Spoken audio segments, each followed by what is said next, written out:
ample opportunities for all. Number one, productivity and resilience in agriculture. Number two, employment and skilling. Number three, inclusive human resource development and social justice. 4, manufacturing and services. 5, urban development. 6, energy security. 7, infrastructure. 8, innovation, research and development. And 9, next generation reforms. Subsequent budgets will build on these and add more priorities and actions. A more detailed formulation will be carried out as part of the economic policy framework about which I will speak later in this speech. This budget details some of the specific actions to be initiated in the current year towards fulfillment of these priorities, with potential for transformative changes. The budget also covers some of the previously made announcements with intent to strengthen them and step up their implementation for expediting our journey towards the goal of Vikasit Bharat.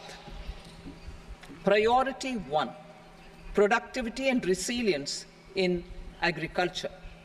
Transforming agricultural research. Our government will undertake a comprehensive review of the agricultural research setup to bring the focus on raising productivity and developing climate-resilient varieties. Funding will be provided in challenge mode, including to the private sector.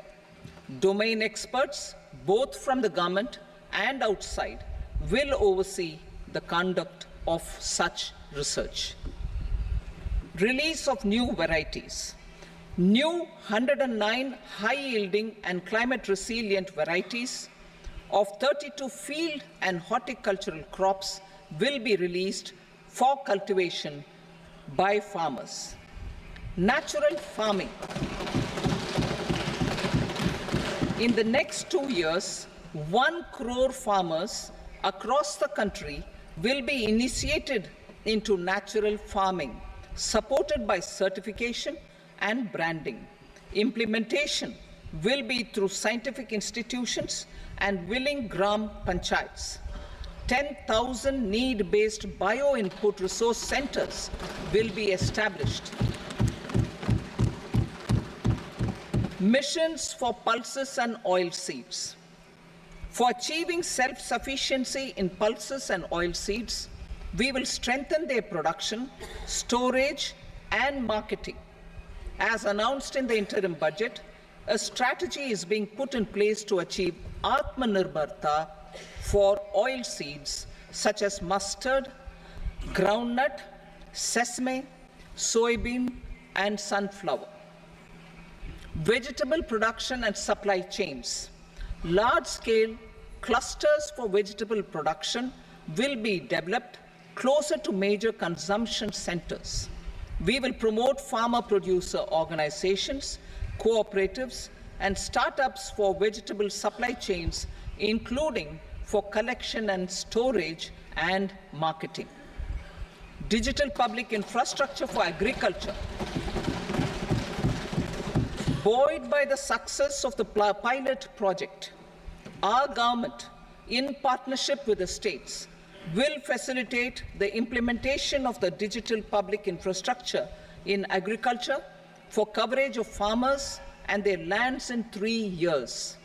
During this year, digital crop survey for Kharif using the DPI will be taken up in 400 districts. The details of 6 crore farmers and their lands will be brought into the farmer and land registries. Further, the issuance of Jan Samarth-based Kisan credit cards will be enabled in 5 states. Shrimp production and export. Financial support for setting up a network of nucleus breeding centers for shrimp brood stocks will be provided. Financing for shrimp farming, processing, and export will be facilitated through NABARD. National Cooperation Policy. Our government will bring out a national cooperation policy for systematic, orderly, and all-round development of the cooperative sector, fast-tracking growth of rural economy and generation of employment opportunities on a large scale will be the policy goal. This year, I have made a provision of 1.52 lakh crore rupees for agriculture and allied sectors.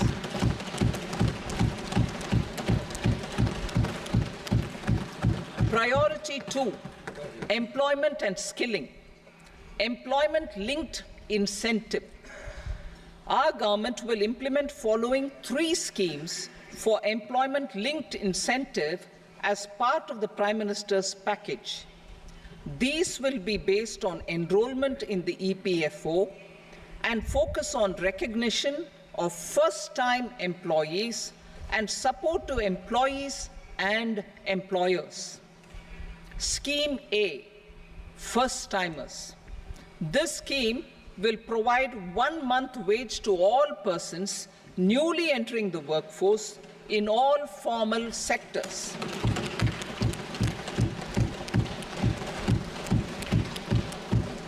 Direct benefit transfer of 1 month's salary in 3 installments to first-time employees as registered in the EPFO will be up to 15,000 rupees.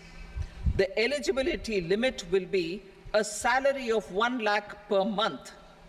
The scheme is expected to benefit 210 lakh youths.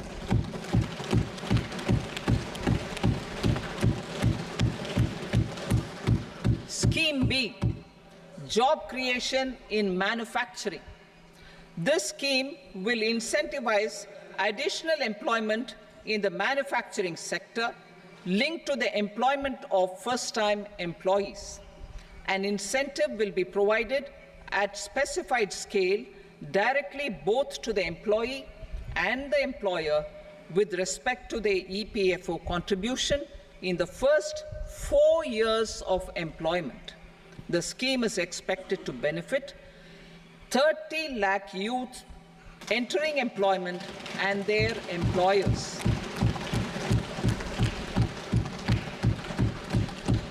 Scheme C, support to employers. This employer-focused scheme will cover additional employment in all sectors. All additional employment within a salary of 1 lakh rupee per month will be counted. The government will reimburse to employers up to 3,000 rupees per month for 2 years towards the EPFO contribution for each additional employee.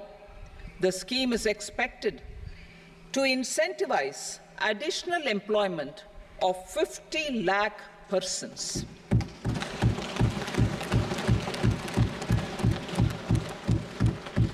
Participation of women in the workforce. We will facilitate higher participation of women in the workforce through setting up of working women hostels in collaboration with industry and establishing creches. In addition, the partnership will seek to organize women-specific skilling programs and promotion of market access for women SHG enterprises. Skilling program. I'm happy to announce a new centrally sponsored scheme as the 4th scheme under the Prime Minister's package for skilling in collaboration with state governments and industry. 20 lakh youth will be skilled over a 5-year period.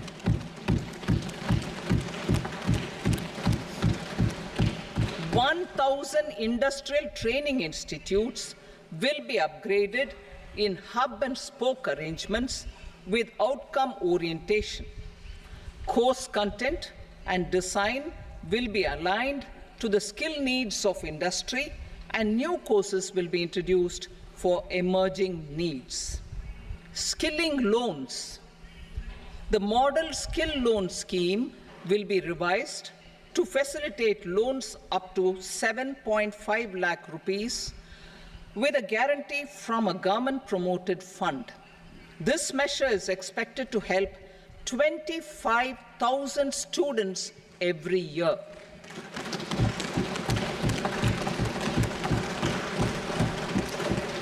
Education loans.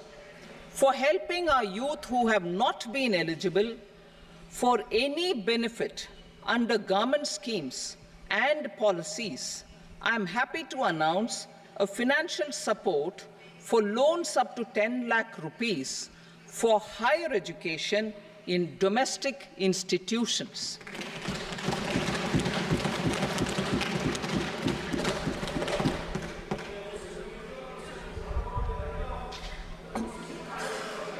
E-vouchers for this purpose. E-vouchers for this purpose will be given directly to 1 lakh students every year for annual interest subvention of 3% of the loan amount. Priority 3, inclusive human resource development and social justice. Saturation approach. Our government is committed to all-round, all-pervasive, and all-inclusive development of people, particularly farmers, youth, women, and the poor. For achieving social justice comprehensively, the saturation approach of covering all eligible people through various programs, including those for education and health, will be adopted to empower them by improving their capabilities. Implementation of schemes meant for supporting economic activities by craftsmen, artisans, self-help groups, scheduled caste, scheduled tribe, and women entrepreneurs and street vendors such as the PM Vishwakarma, PM Swanidhi, National Livelihood Missions, and Stand Up India will be stepped up. Purvodaya. The states in the eastern part of the country are rich in endowments and have strong cultural traditions.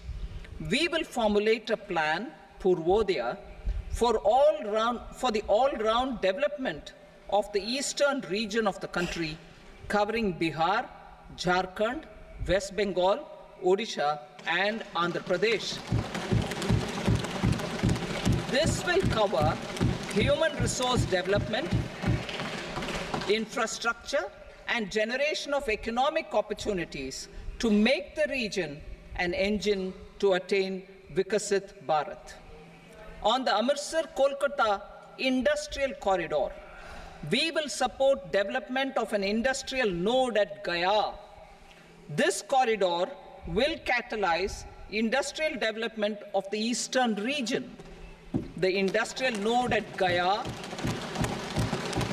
will also be a good model for developing our ancient centers of cultural importance into future centers of modern economy.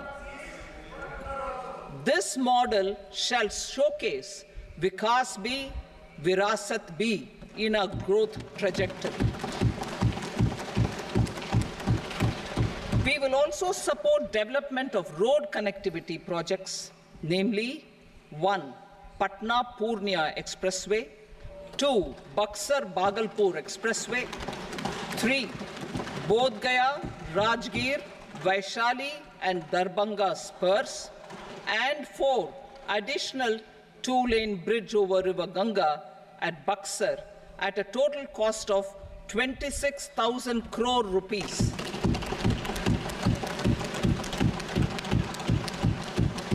Power projects, including setting up of a new 2,400 megawatt power plant at Peer Painti, will be taken up at a cost of 21,400 crore rupees. New airports, medical colleges, and sports infrastructure in Bihar will be constructed. An additional allocation to support capital investments will be provided. The requests of Bihar government for external assistance from multilateral development banks will be expedited.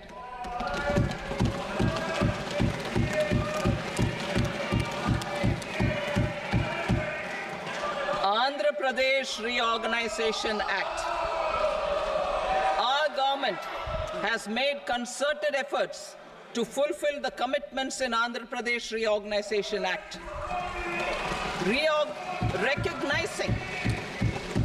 Recognizing the state's need for the capital, recognizing the state's need for a capital, we will facilitate special financial support through multilateral development agencies. In the current financial year, 15,000 crore rupees will be arranged with additional amounts in future years.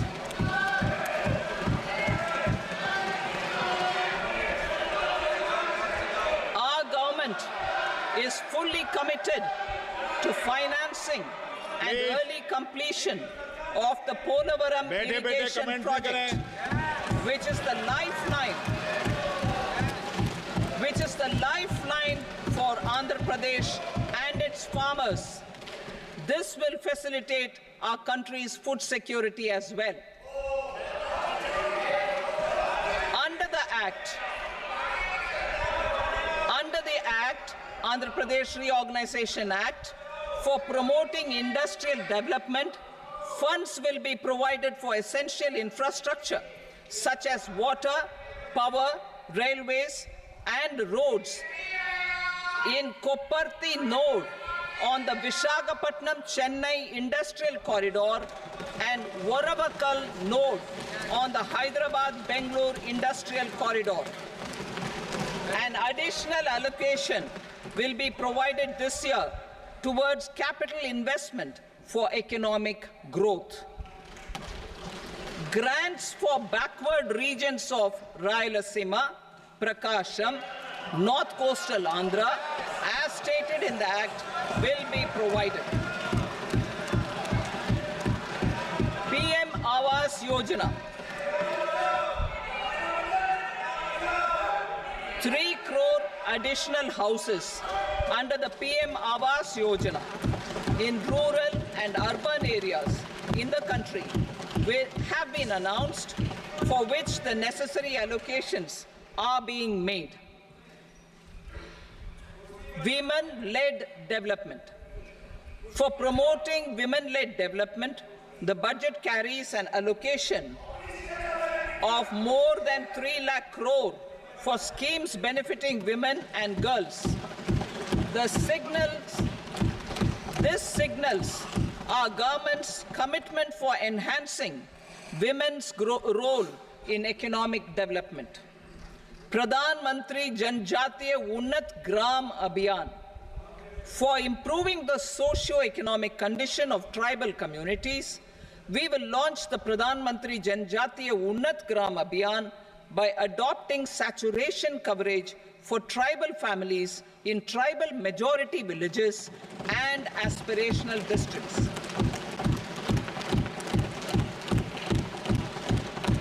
This will cover 63,000 villages, benefiting 5 crore tribal people. Bank branches in northeastern region. More than 100 branches of India Post Payment Bank will be set up in the northeast region to expand the banking services. This year, I have made a provision of 2.66 lakh crore rupees for rural development, including rural infrastructure. Priority 4, manufacturing and services, support for promotion of MSMEs. This budget provides special attention to MSMEs and manufacturing particularly labor-intensive manufacturing. We have formulated a package covering financing, regulatory changes, and technology support for MSMEs to help them grow and also compete globally, as mentioned in the interim budget. I am happy to announce the following specific measures. Credit guarantee scheme for MSMEs in the manufacturing sector. For facilitating term loans to MSMEs for purchase of machinery and equipment without collateral or third-party guarantee, a credit guarantee scheme will be introduced. The scheme will operate on pooling of credit risks of such MSMEs. A separately constituted self-financing guarantee fund will provide to each applicant guarantee cover up to 100 crore rupees, while the loan amount may be larger. The borrower will have to provide an upfront guarantee fee and an annual guarantee fee on the reducing loan balance. New assessment model for MSME credit.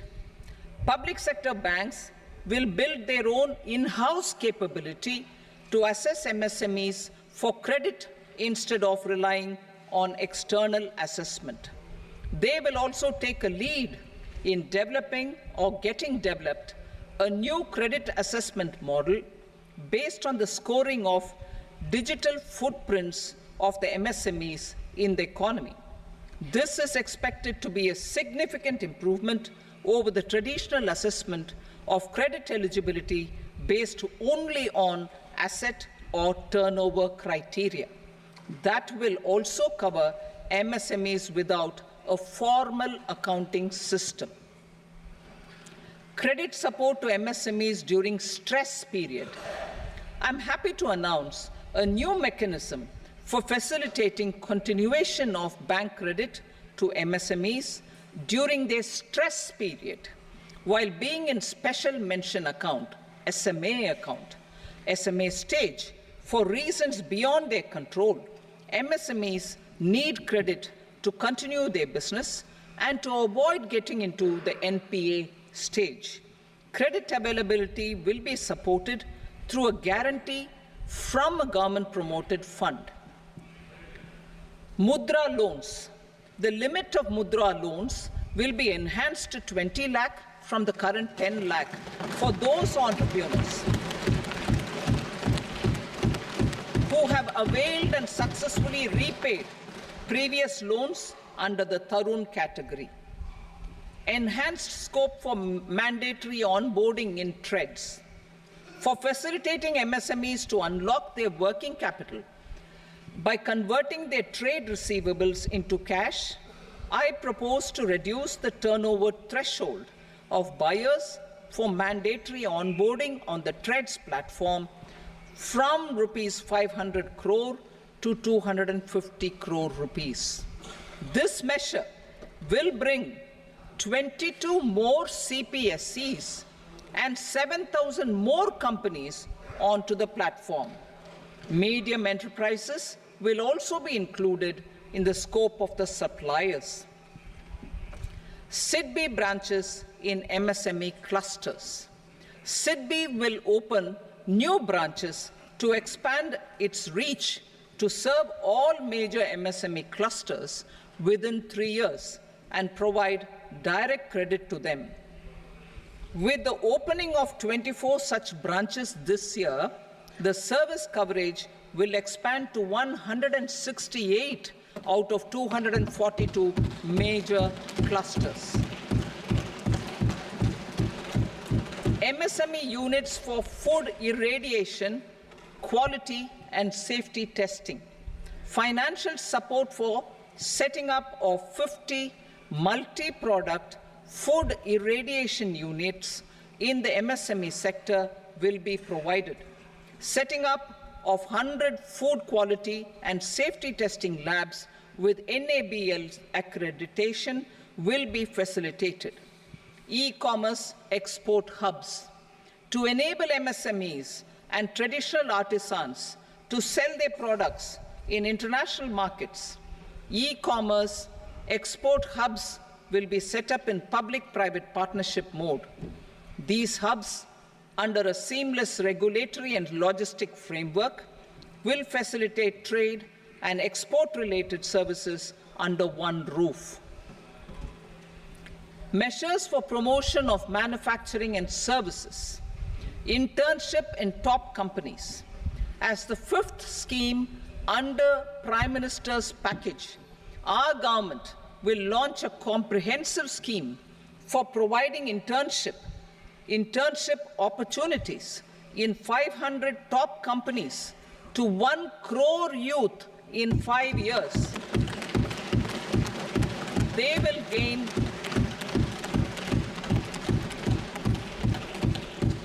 will gain exposure for 12 months to real-life business environment, varied professions, and employment opportunities. An internship allowance of 5,000 per month, 5,000 rupees per month, along with a one-time assistance of 6,000 rupees will be provided. Companies will be expected to bear the training cost and 10% of their internship cost from their CSR funds. Industrial parks. Our government will facilitate development of investment-ready, plug-and-play industrial parks with complete infrastructure in or near 100 cities in partnership with the states and private sector by better using town planning schemes. 12 industrial parks under the National Industrial Corridor Development Program also will be sanctioned.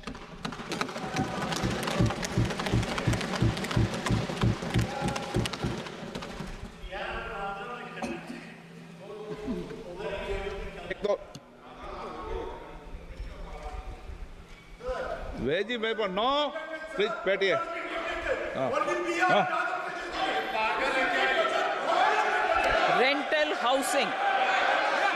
Rental housing with dormitory type accommodation for industrial workers will be, just 1 minute. Rental housing, I repeat, rental housing with dormitory type accommodation for industrial workers will be facilitated in PPP mode with VGF support and commitment from anchor industries. Shipping industry, ownership, leasing, and flagging reforms will be implemented to improve the share of Indian shipping industry and generate more employment. Critical mineral mission. We will set up a critical mineral mission for domestic production, recycling of critical minerals, and overseas acquisition of critical mineral assets. Its mandate will include technology development, skilled workforce, extended producer responsibility framework, and a suitable financing mechanism. Offshore mining of minerals. Our government will launch the auction of the first tranche of offshore blocks for mining, building on the exploration already carried out. Digital public infrastructure applications.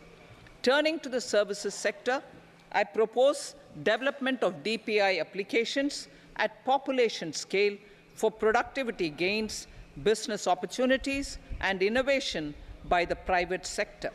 These are planned in the areas of credit, e-commerce, education, health, law and justice, logistics, MSME service delivery, and urban governance. Integrated technology platform for IBC ecosystem.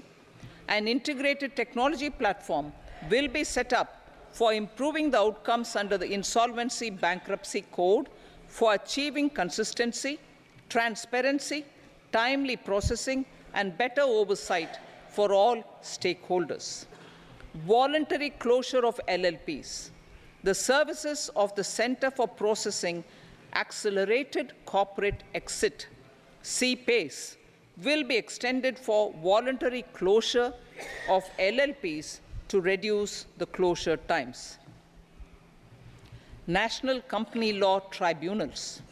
the IBC has resolved more than 1,000 companies, resulting in direct recovery of 3.3 lakh crore to creditors. 3.3 lakh crore rupees to creditors. In addition, 28,000 cases involving over 10 lakh crore rupees have been disposed of even prior to admission. Appropriate changes to the IBC, reforms and strengthening of the tribunal and appellate tribunals will be initiated to speed up insolvency resolution. Additional tribunals will be established. Out of those, some will be notified to decide cases exclusively under the Companies Act. Debt recovery. Steps for reforming and strengthening debt recovery tribunals will be taken. Additional tribunals will be established to speed up recovery. Priority 5, urban development. Cities as growth hubs. Working with states, our government will facilitate development of cities as growth hubs. This will be achieved through economic and transit planning and orderly development of peri-urban areas utilizing town planning schemes. Creative redevelopment of cities. For creative brownfield redevelopment of existing cities with a transformative impact, our government will formulate a framework for enabling policies, market-based mechanisms, and regulation. Transit-oriented development. Transit-oriented development plans for 14 large cities with a population above 30 lakh will be formulated, along with an implementation and financing strategy. Urban housing. Under the PM Awas Yojana, Urban 2.0, housing needs of 1 crore urban poor and middle-class families will be addressed with an investment of 10 lakh crore rupees. This will include the central assistance of 2.2 lakh crore rupees in the next 5 years.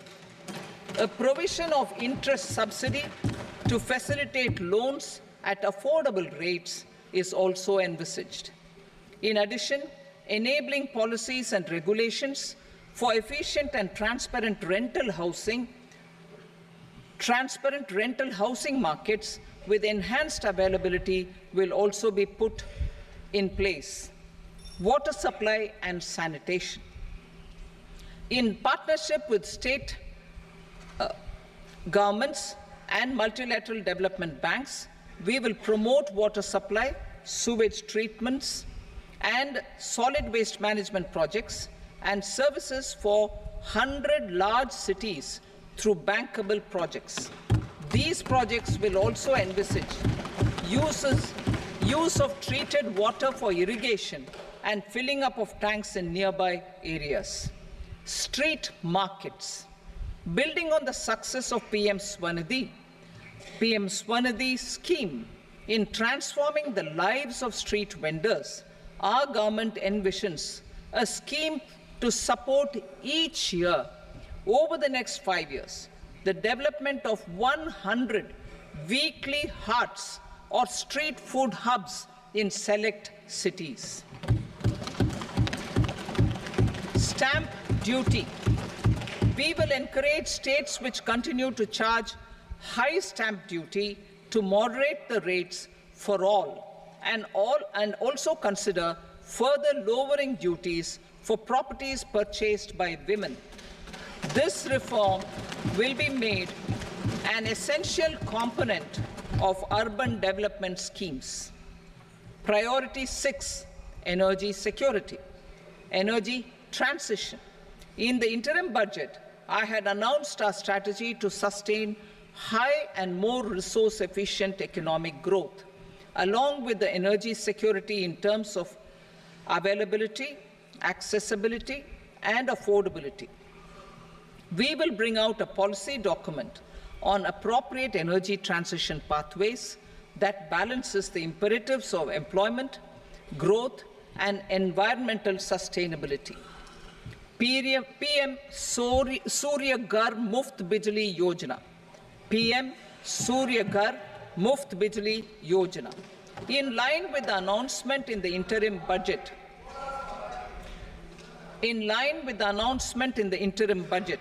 PM Surya Ghar Muft Bijli Yojana has been launched to install rooftop solar plants to enable 1 crore households obtain free electricity up to 300 units every month. The scheme has generated remarkable response with more than 1.28 crore registrations and 14 lakh applications, and we will further encourage it. Pumped storage policy. A policy for promoting pumped storage projects will be brought out for electricity storage and facilitating smooth integration of the growing share of renewable energy with its variable and intermittent nature in the overall energy mix. Research and development of small and modular nuclear reactors. Nuclear energy is expected to form a very significant part of the energy mix for Vikasit Bharat. Towards that pursuit, our government will partner with the private sector for 1. Setting up Bharat Small Reactors, 2. Research and development of Bharat Small Modular Reactor, and 3. Research and development of newer technologies for nuclear energy. The R&D funding announced in the interim budget will be made available for this sector also. Advanced ultra supercritical thermal power plants. The development of indigenous technology for advanced ultra supercritical thermal power plants with much higher efficiency has been completed. A joint venture between NTPC and BHEL will set up a full-scale 800 megawatt commercial plant using AUSC technology. The government will provide the required fiscal support. Moving forward, development of indigenous capacity for the production of high-grade steel and other advanced metallurgy materials for these plants will result in strong spin-off benefits for the economy. Roadmap for hard-to-abate industries. A roadmap for moving the hard-to-abate industries from energy efficiency targets to emission targets will be formulated. Appropriate regulations for transition of these industries from the current perform, achieve, and trade mode to Indian carbon market mode will be put in place. Support to traditional micro and small industries. An investment-grade energy audit of traditional micro and small industries in 60 clusters, including brass and ceramic, will be facilitated. Financial support will be provided for shifting them to cleaner forms of energy and implementation of energy efficiency measures. The scheme will be replicated in another 100 clusters in the next phase. Priority 7, infrastructure investment by central government. Significant investment the central government has made over the years in building and improving infrastructure has had a strong multiplier effect on the economy. We will endeavor to maintain strong fiscal support for infrastructure over the next 5 years in conjunction with imperatives of other priorities and fiscal consolidation. This year, I have provided 11,11,111 crore rupees for capital expenditure. This would be 3.4% of our GDP. infrastructure investment by state governments. We will encourage states to provide support of similar scale for infrastructure, subject to their development priorities. A provision of 1.5 lakh crore rupees for long-term interest-free loans have been made this year also to support the states in their resource allocation. Private investment in infrastructure. Investment in infrastructure by private sector will be promoted through viability gap funding and enabling policies and regulations. A market-based financing framework will be brought out. Pradhan Mantri Gram Sadak Yojana, Phase 4 of the PMGSY will be launched to provide all-weather connectivity to 25,000 rural habitations, which have become eligible in view of their population increase. Irrigation and flood mitigation. Bihar has frequently suffered from floods, many of them originating outside the country. Plans to build flood control structures in Nepal are yet to progress. Our government, through the Accelerated Irrigation Benefit Program and other sources, will provide financial support for projects with estimated cost of 11,500 crore rupees, such as the Kosi-Michi intra-state link and 20 other ongoing and new schemes, including barrages, river pollution abatement, and irrigation projects. In addition, survey and investigation of Kosi-related flood mitigation and irrigation projects will be undertaken.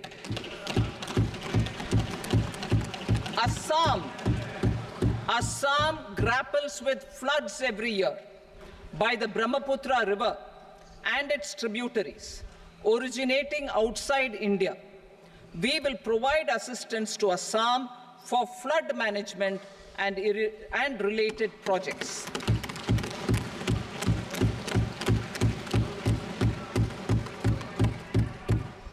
Himachal Pradesh suffered extensive losses due to floods last year. Our government will provide assistance to the state for reconstruction and rehabilitation through multilateral development assistance.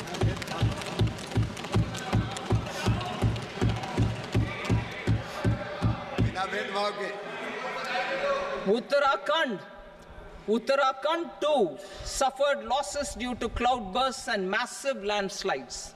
We will provide assistance to the state.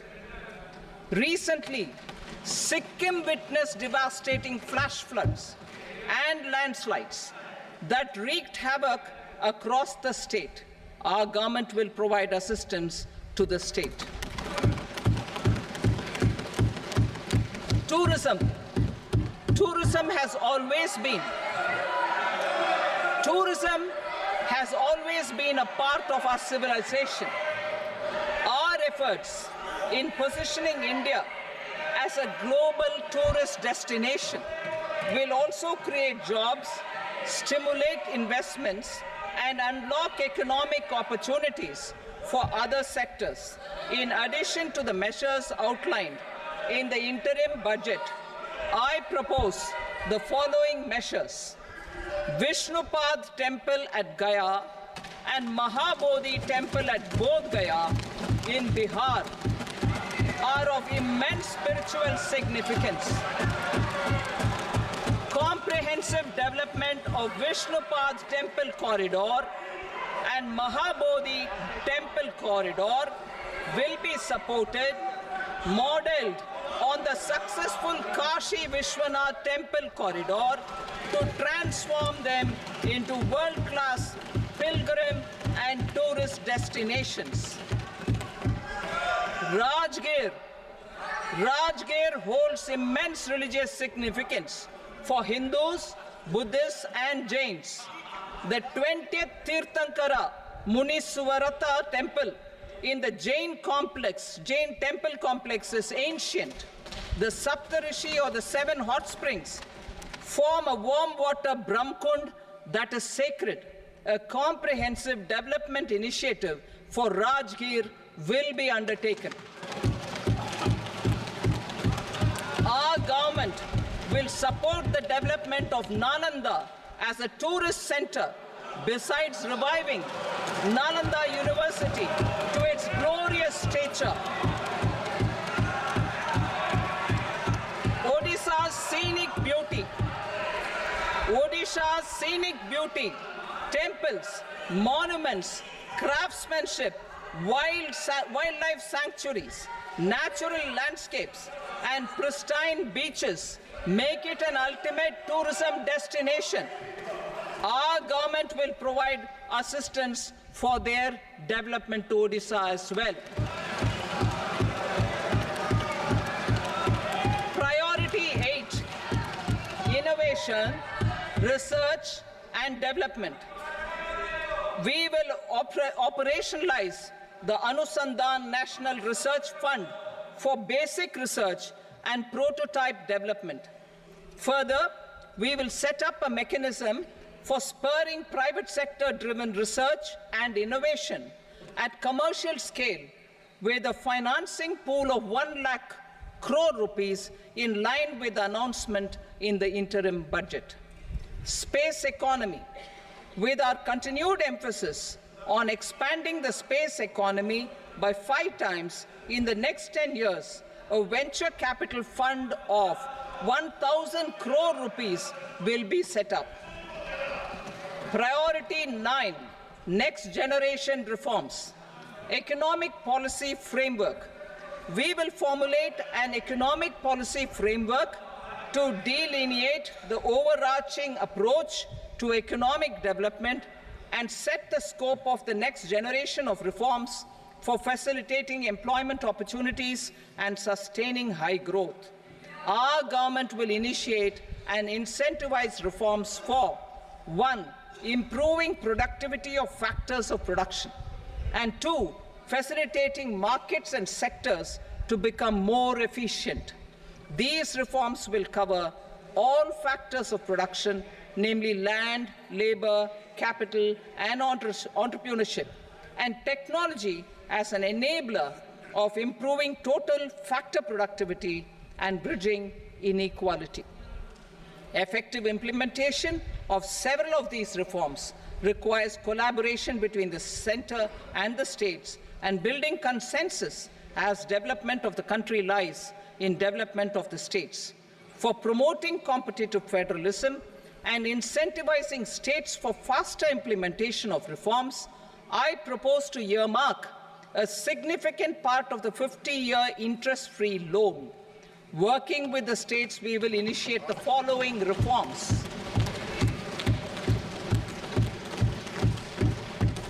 Land-related reforms and actions, both in the rural and urban areas, will cover land administration, will cover 1. Land administration, planning and management, and 2. Urban planning usage and building bylaws. These will be incentivized for completion within the next 3 years through appropriate fiscal support. Rural land-related actions. Rural land-related actions will include 1. Assignment of unique land parcel identification number, UL PIN, or Bhu Aadhaar for all lands. 2. Digitization of cadastral maps. 3. Survey of subdivisions, survey of map subdivisions as per current ownership. 4. Establishment of land registry. And 5. Linking to the farmers registry. These actions will also facilitate credit flow and other agricultural services. Urban land-related actions. Land records in urban areas will be digitized with GIS mapping. An IT-based system for property record administration, updating, and tax administration will be established. These will also facilitate improving the financial position of urban local bodies. Labor-related reforms, services to labor. Our government will facilitate the provision of a wide array of services to labor, including those for employment and skilling. A comprehensive integration of e-Shram portal with other portals will facilitate such one-stop solution. Open architecture databases for the rapidly changing labor market, skill requirements, and available job roles, and a mechanism to connect job aspirants with potential employers and skill providers will be covered in these services. Shram Suvidha and Samadhan portal. Shram Suvidha and Samadhan portal will be revamped to enhance ease of compliance for industry and trade. Capital and entrepreneurship related reforms, financial sector vision and strategy. For meeting financing needs of the economy, our government will bring out a financial sector vision and strategy document to prepare the sector in terms of size, capacity, and skills. This will set the agenda for the next 5 years and guide the work of the government, regulators, financial institutions, and market participants. Taxonomy for climate finance. We will develop taxonomy for climate finance for enhancing the availability of capital for climate adaptation and mitigation. This will support achievement of the country's climate commitments and green transition. Variable capital company structure.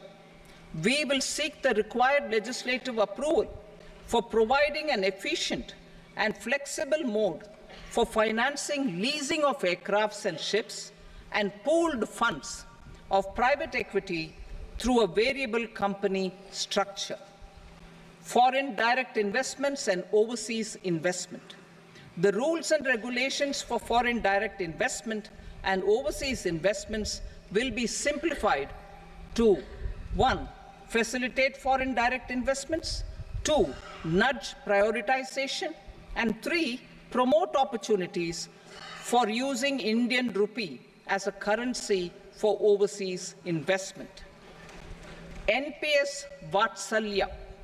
NPS Vatsalya, a plan for contribution by parents and guardians for minors, will be started.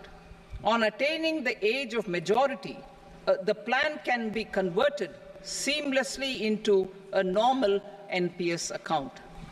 Use of technology. We have successfully used technology for improving productivity and bridging inequality in our economy during the past 10 years.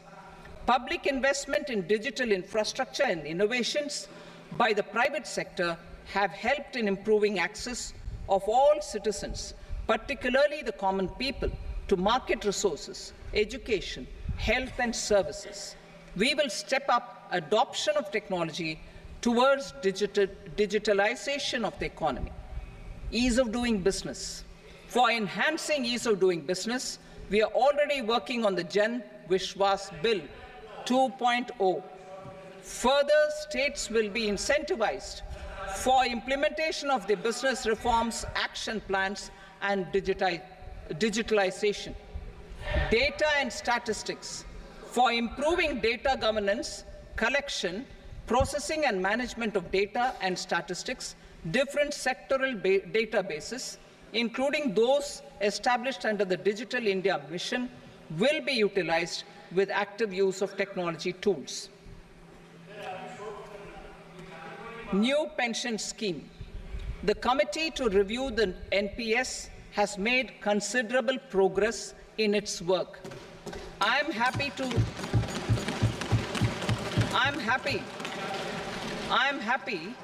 that the staff side of the National Council of the Joint Consultative Machinery for Central Government Employees has taken a constructive approach.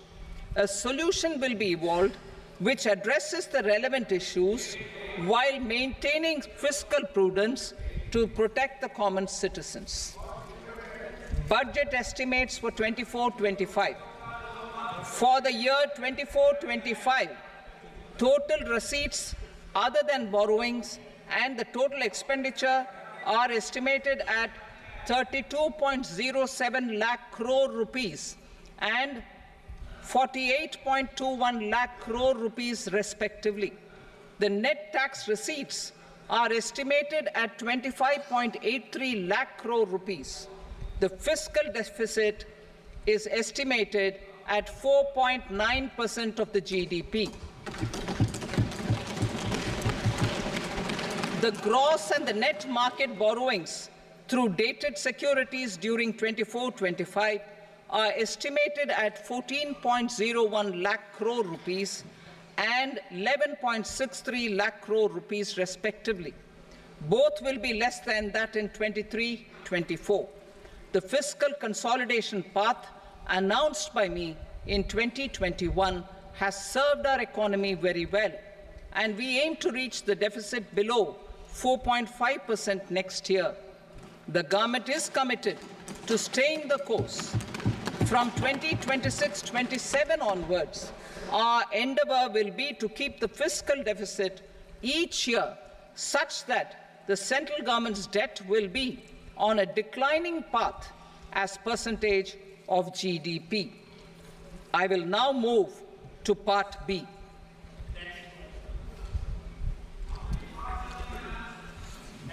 Indirect taxes. Sir, I start with GST. It has decreased tax incidence on the common man, reduced compliance burden and logistics cost for trade and industry, and enhanced revenues of the central and the state governments. It is a success of vast proportions. To multiply the benefits of GST, we will strive to further simplify and rationalize the tax structure and endeavour to expand it to the remaining sectors. My proposals for customs duties intend to support domestic manufacturing, deepen local value addition, promote export competitiveness, and simplify taxation while keeping the interest of the general public and consumers surmount. In Budget 22-23, we reduced the number of customs duty rates. I propose to undertake a comprehensive review of the rate structure over the next 6 months to rationalize and simplify it for ease of trade, removal of duty inversion, and reduction of disputes. I shall now take up sector-specific customs duty proposals. Medicine and medical equipments. To provide relief to cancer patients, I propose to fully exempt 3 more medicines from customs duties.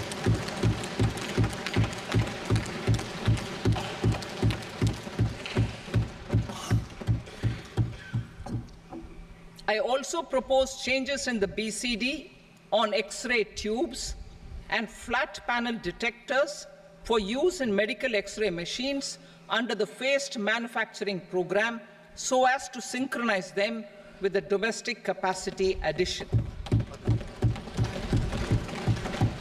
Mobile phone and related parts. With a 3-fold increase in domestic production and almost a 100-fold jump in exports of mobile phones over the last 6 years, the Indian mobile industry has matured. In the interest of consumers, I now propose to reduce the BCD on mobile phone, mobile PCBA, and mobile charger to 15%. Critical minerals. Minerals such as lithium, copper, cobalt, and rare earth elements are critical for sectors like nuclear energy, renewable energy, space, defense, telecommunications, and high-tech electronics. I propose to fully exempt customs duties on 25 critical minerals and reduce BCD on 2 of them. This will provide a major fillip to the processing and refining of such minerals and help secure their availability for these strategic and important sectors. Solar energy. Energy transition is critical in the fight against climate change.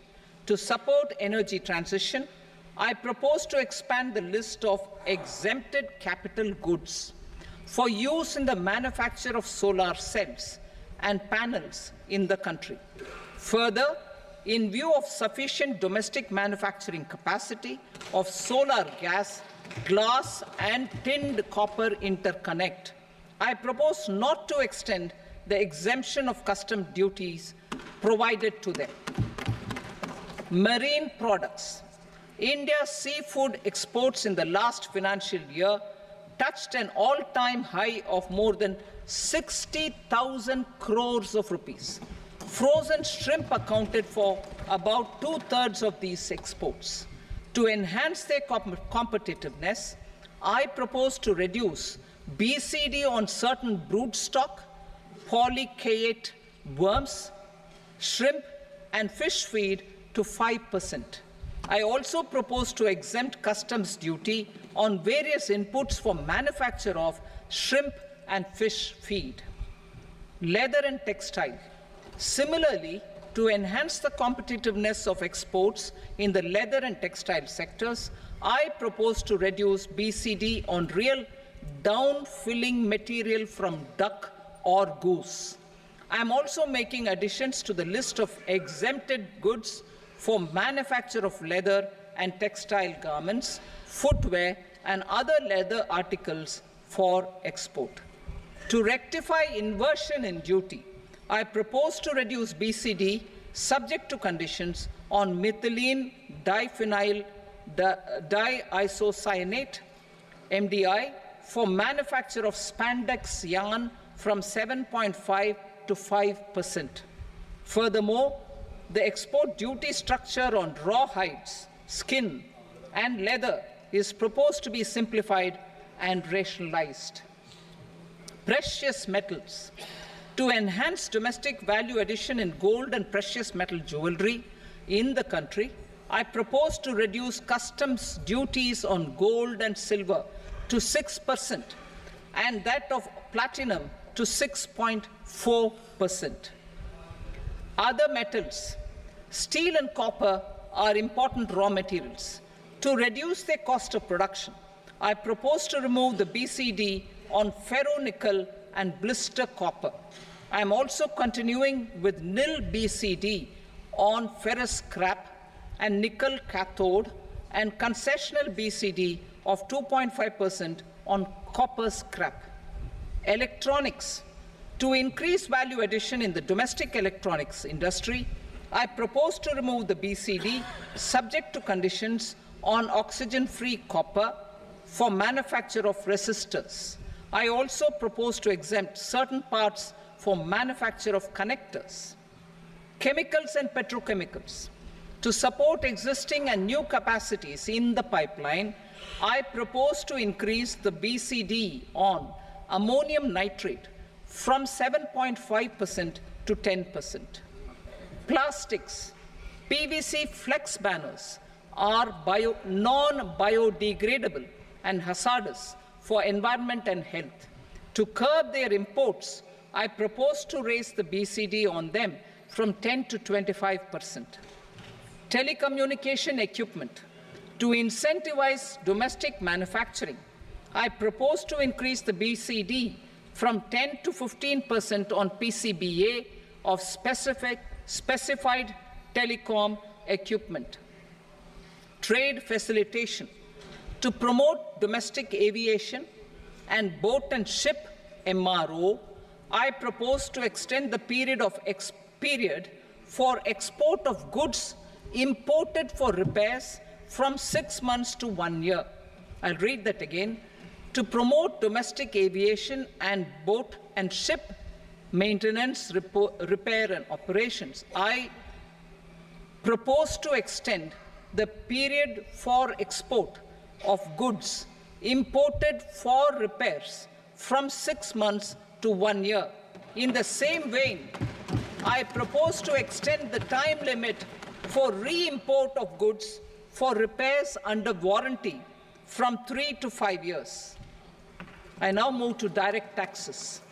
We will continue our efforts to simplify taxes, improve taxpayer services, provide tax certainty, and reduce litigation while enhancing revenues for funding the development and welfare schemes of the government.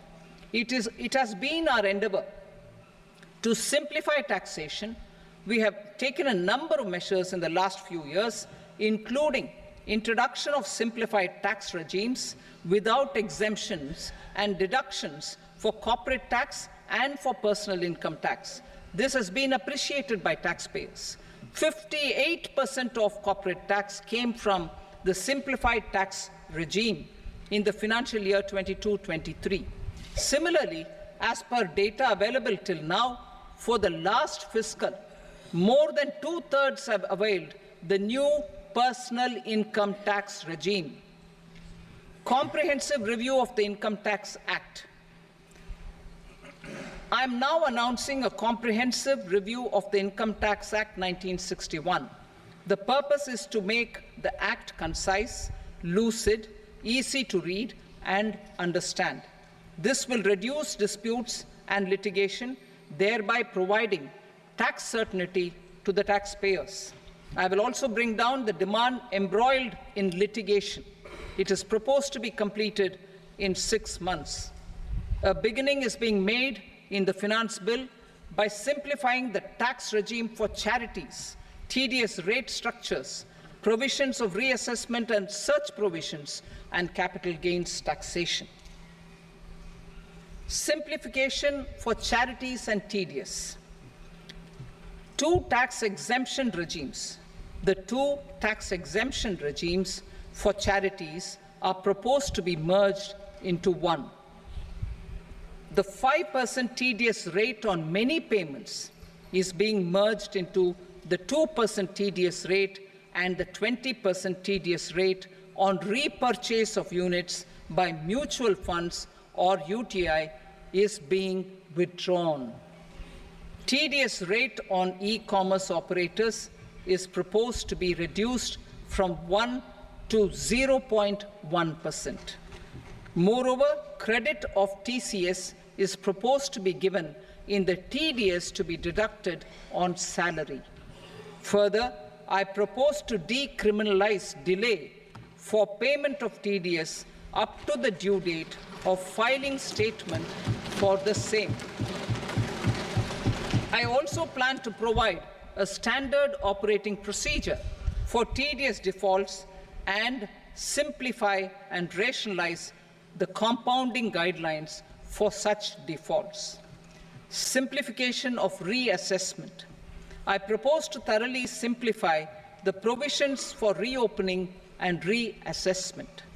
An assessment hereinafter can be reopened beyond 3 years from the end of the assessment year only if the escaped income is 50 lakh rupees or more, up to a maximum period of 5 years from the end of the assessment year.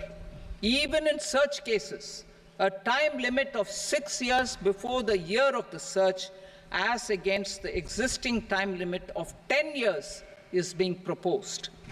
This will reduce tax uncertainty and disputes. Simplification and rationalization of capital gains. Capital gains taxation is also proposed to be hugely simplified.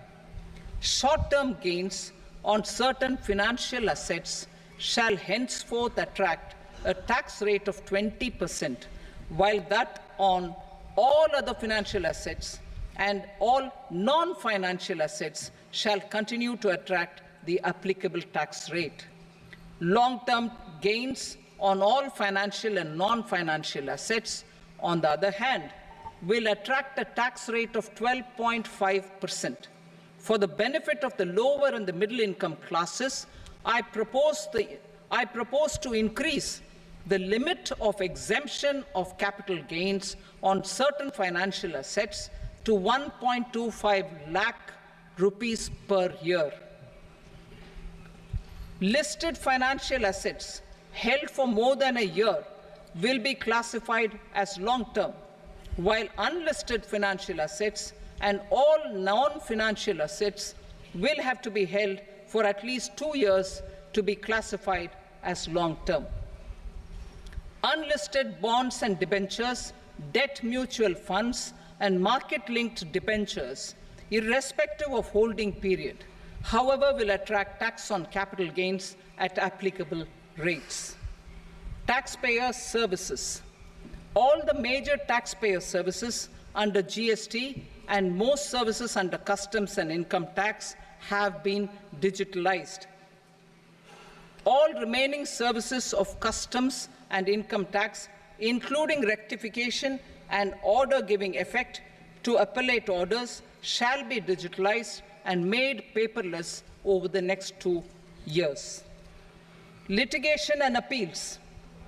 While our concerted efforts to reduce pendency of appeals at various appellate fora are beginning to show good results, it will continue to engage our highest attention. To dispose of the backlog of first appeals, I plan to deploy more officers to hear and decide such appeals, especially those with large tax effect. For resolution of certain income tax disputes pending an appeal, I am also proposing Vivad Se Vishwas Scheme 2024.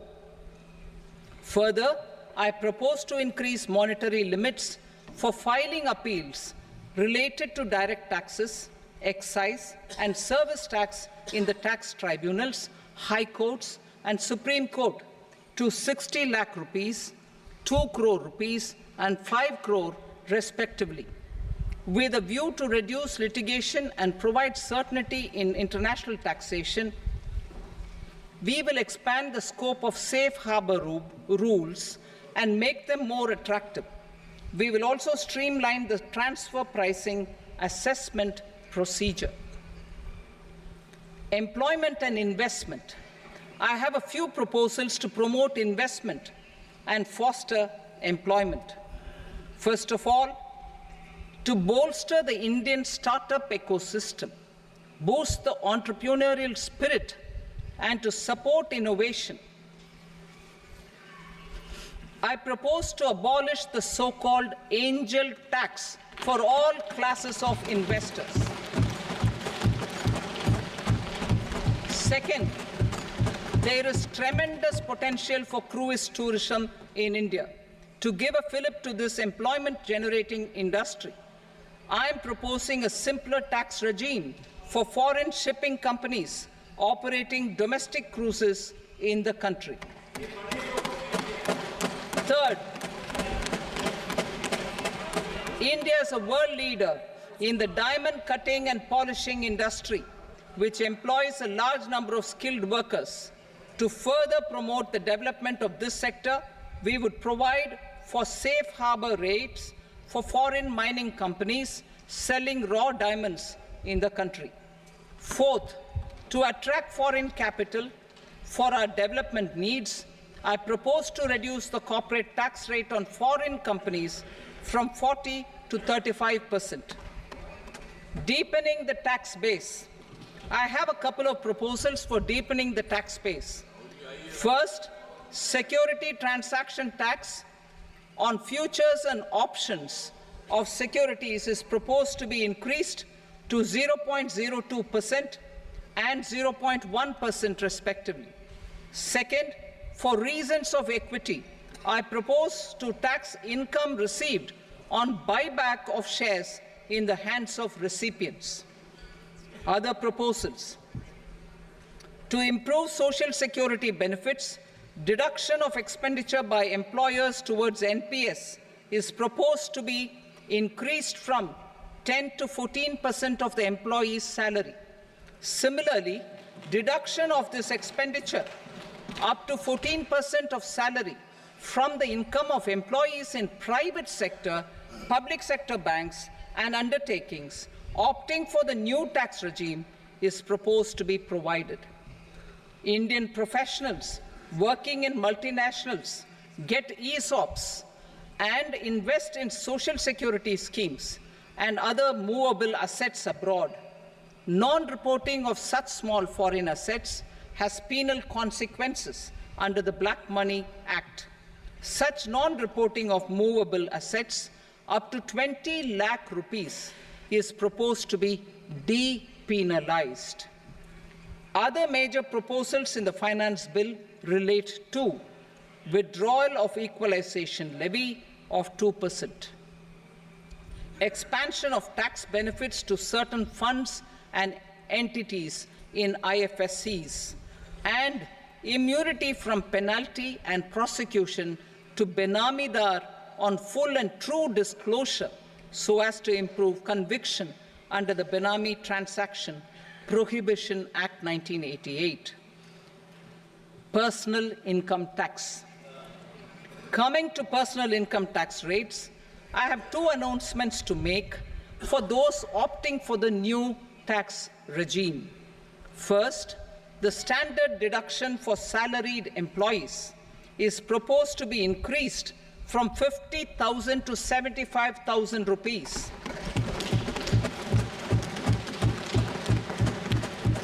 Similarly, deduction on family pension for pensioners is proposed to be enhanced from 15,000 to 25,000 rupees.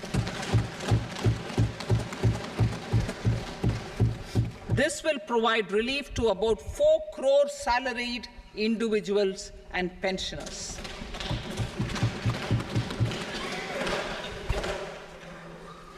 Second, in the new tax regime, the tax rate structure is proposed to be revised as follows: 0 to 3 lakh rupees, nil; 3 to 7 lakh rupees, 5%; 7 to 10 lakh rupees, 10%; 10 to 12 lakh rupees, 15%; 12 to 15 lakh rupees, 20%; and above 15 lakh rupees, 30%.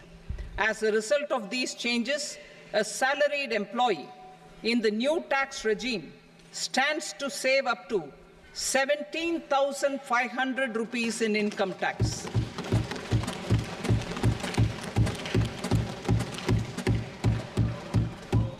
Apart from these, I am also making some other changes as given in the annexure. As a result of these proposals, revenue of about 37,000 crore, that is 29,000 crore in direct taxes and 8,000 crore in indirect taxes, will be foregone, while revenue of about 30,000 crore rupees will be additionally mobilized. Thus, the total revenue foregone is about 7,000 crores annually. Mr. Speaker, sir, with this, I commend the budget to this august House. Jai Hind.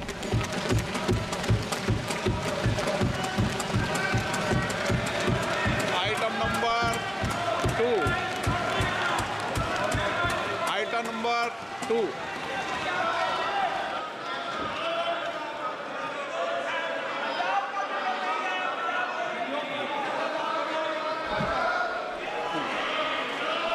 Sir, with your permission, I rise to lay on the table the following statements under Section 3 of the Fiscal Responsibility and Budget Management, FRBM Act 2003, Medium-Term Fiscal Policy cum Fiscal Policy Strategy Statement and Macroeconomic Framework Statement.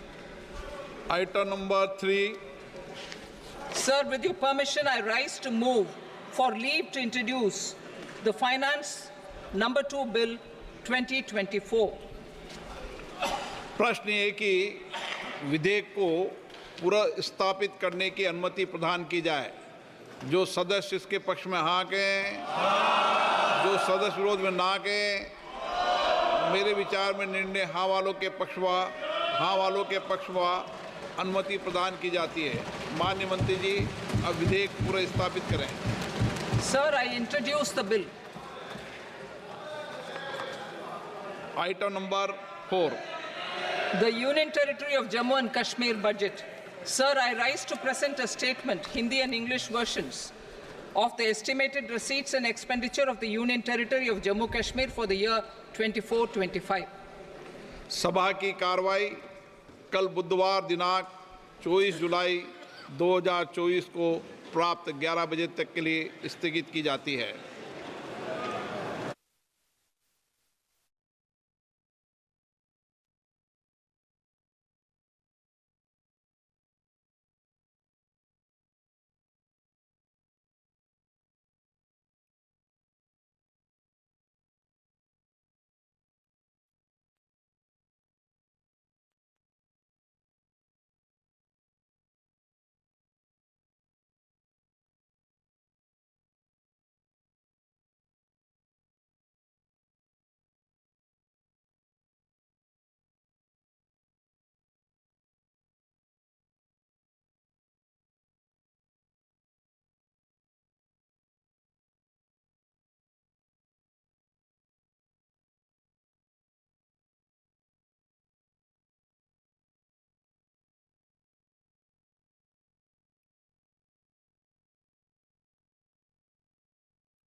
नमस्कार, एक बार फिर से स्वागत है आप सभी का संसद टीवी पर। आप लगातार देख रहे हैं बजट से जुड़ी खास कवरेज और वित्त मंत्री निर्मला सीतारमण ने आज वित्त वर्ष 2024-25 का पूर्ण बजट लोकसभा में पेश कर दिया है और ये वित्त मंत्री निर्मला सीतारमण का 7वां और मोदी सरकार के तीसरे कार्यकाल का पहला बजट आज हम सबके सामने आ गया है।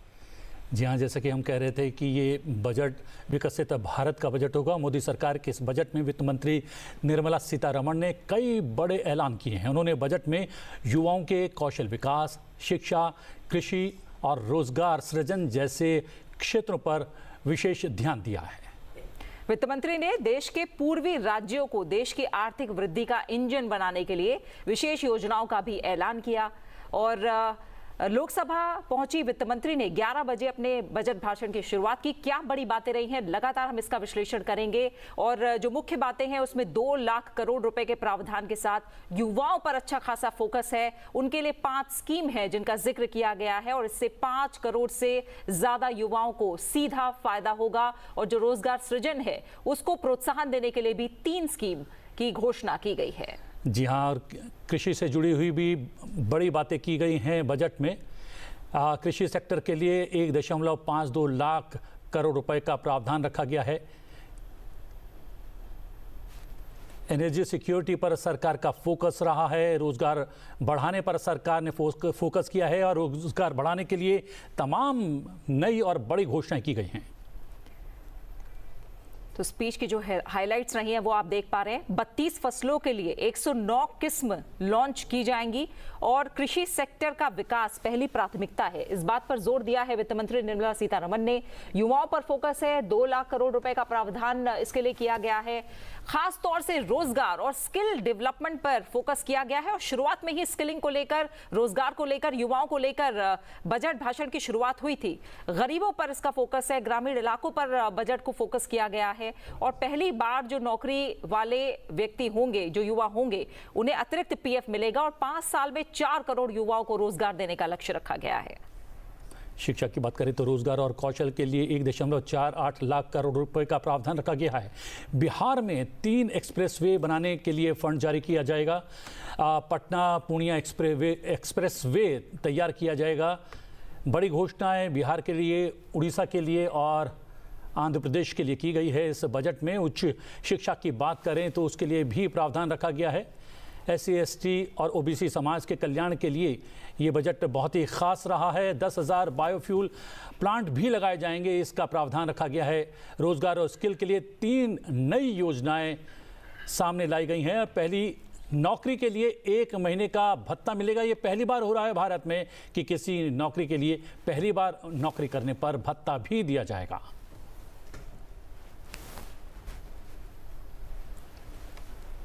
तो तमाम बड़ी बातें लगातार आप टीवी स्क्रीन पर देख पा रहे हैं। हमारे साथ खास मेहमान भी जुड़े हुए हैं। आनंद सिंह बहल जी जुड़े हुए हैं हमारे साथ, जो कि फॉर्मर प्रिंसिपल इकोनॉमिक एडवाइजर हैं।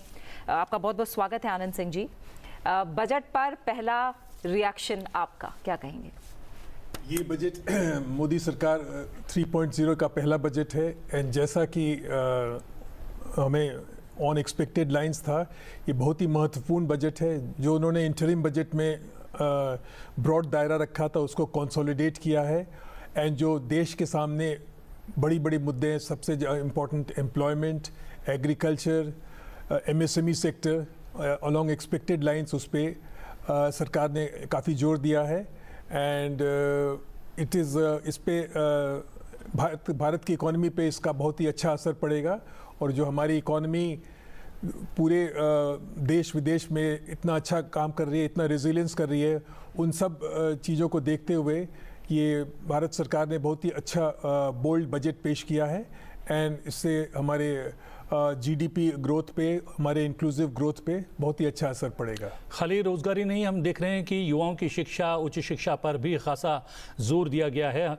अगर बात करें तो बजट में युवाओं के लिए 2 लाख करोड़ का प्रावधान रखा गया है, जिसमें शिक्षा, रोजगार, कौशल विकास के लिए 1.48 लाख करोड़ का प्रावधान रखा गया है।